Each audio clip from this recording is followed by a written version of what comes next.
ప్రధాని మోడీ నివాసంలో కీలక సమావేశం సుదీర్ఘంగా కొనసాగుతోంది. రక్షణ శాఖ మంత్రి రాజ్నాథ్, సిడిఎస్ అనిల్ చౌహాన్, జాతీయ భద్రతా సలహాదారు అజిత్ దోవల్ హాజరయ్యారు. విదేశాంగ శాఖ మంత్రి త్రివిధ దళాధిపతులు కూడా ఈ మీటింగ్లో పాల్గొన్నారు.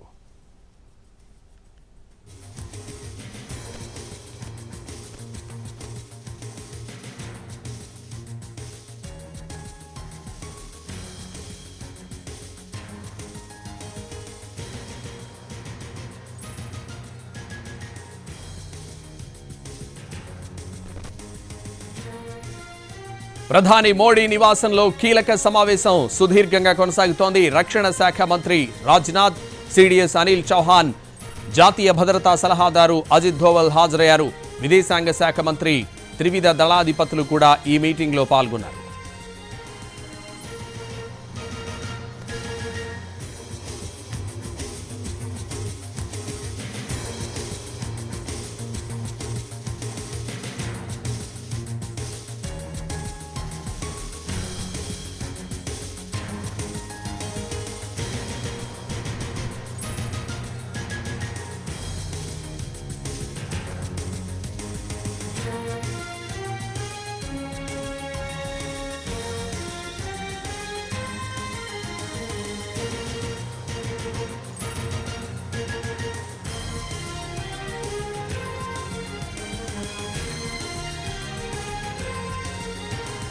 ప్రధాని మోడీ నివాసంలో కీలక సమావేశం సుదీర్ఘంగా కొనసాగుతోంది.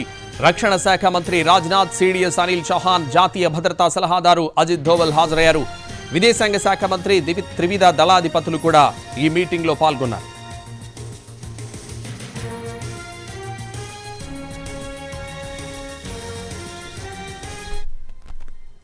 ప్రధాని మోడీ నివాసంలో కీలక సమావేశం సుదీర్ఘంగా కొనసాగుతోంది.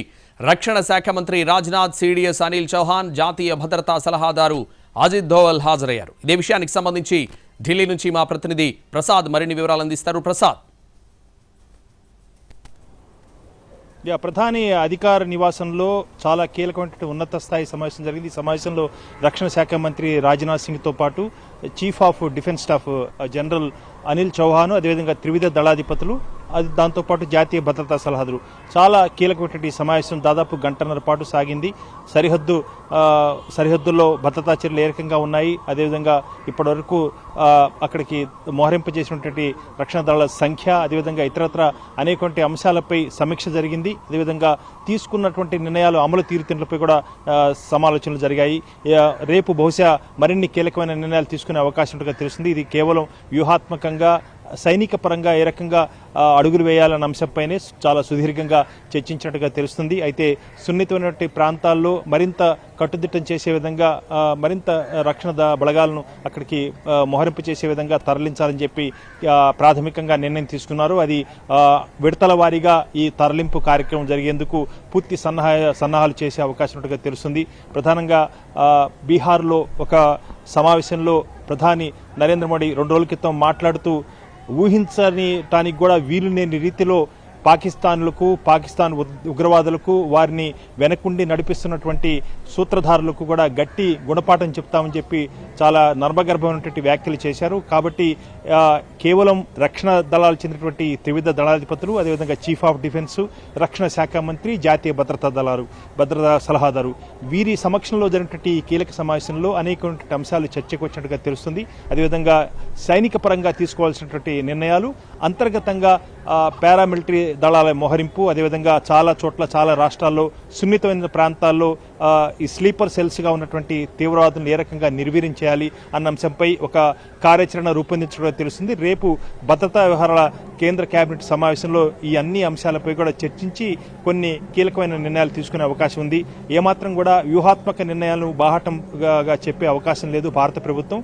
అయితే అనేకమైనటువంటి అంశాలపై ప్రపంచంలో ఉన్న దేశాలన్నీ కూడా భారత్కు మద్దతు నిలిచే విధంలో ప్రతి అంశము, ప్రతి అడుగు కూడా ఉంటుందన్న అంశాన్ని మాత్రం ప్రభుత్వ వర్గాలు చెప్తున్నాయి. కాబట్టి పాకిస్తాన్ను బలహీనపరచడం, అదేవిధంగా ఆర్థికంగా, రాజకీయంగా ఏకాకిని చేయటం, దాంతోపాటు శత్రువు బలహీనపడిన తర్వాత శత్రుదేశం ఇంకా మరింత మూర్ఖంగా తెగబడి కాల్పులు కానీ ఇతరత్ర సైనిక చర్యలు కానీ కవ్వింపు చర్యలు కనుక పాల్పడితే తగిన రీతిలో బుద్ధి చెప్పాలన్నదే భారత ప్రభుత్వం యొక్క ఆలోచనగా ఉంది. దాంతోపాటు జూన్ నుంచి అమర్నాథ్ యాత్ర కూడా ప్రారంభం కాబోతుంది. కాబట్టి అన్ని అంశాలను కూడా పరిగణలో తీసుకొని ఒక బృహత్తరమైనటువంటి కార్యాచరణ ప్రణాళిక ఉండబోతుందని మాత్రం ప్రభుత్వ వర్గాలు చెప్తున్నాయి. బహుశా రేపు దీనికి సంబంధించి కొన్ని కీలక నిర్ణయాలు ఉండే అవకాశం ఉంది. ప్రసాద్, అయితే పాకిస్తాన్పై యుద్ధం ప్రకటించే అవకాశాలు ఎంతవరకు ఉన్నాయి?